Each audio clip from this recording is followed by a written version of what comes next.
জুলাই গণ অভ্যুত্থান নিয়ে এনসিপির মাসব্যাপী কর্মসূচি চলছে। প্রথম দিনে রংপুরের কর্মসূচিতে আছেন আমাদের senior correspondent A K M. Moinul Haque. Moinul, রংপুরে পথসভা সম্পর্কে আপনার কাছে কি তথ্য রয়েছে আমাদেরকে জানান।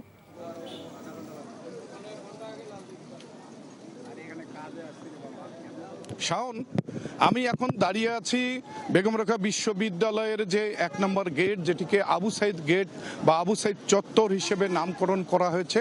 এখানেই কিন্তু ১৬ই জুলাই দুপুরে পুলিশের গুলিতে নিহত হয় আবু সাইদ, যিনি ছিলেন এই রংপুর বেগম রোকেয়া বিশ্ববিদ্যালয়ের ইংরেজি ডিপার্টমেন্টের ১২তম বর্ষের শিক্ষার্থী।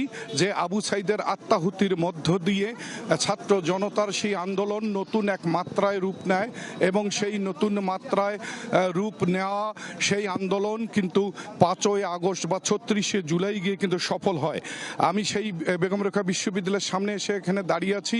আজকে কিন্তু এনসিপির নেতৃবৃন্দ দেশ গড়তে জুলাইয়ের যে পদযাত্রা কর্মসূচি, সকালে তারা আবু সাইদের কবর জিয়ারত করে শুরু করেছেন এবং সেই যে কর্মসূচি শুরু করেছেন আবু সাইদের সেই বাড়ি থেকে তারা গিয়েছেন গাইবান্ধায়।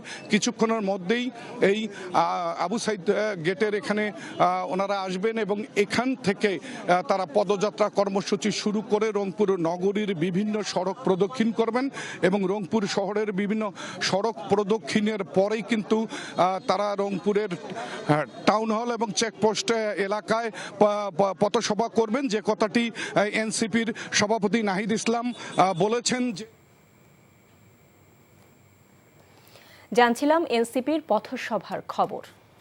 বান্ডেল থাকলে প্রতি সেনমানিতে টাকা বাঁচবে। বিকাশ সেনমানি বান্ডেল কিনে জিতুন প্রতি লেনদেনে।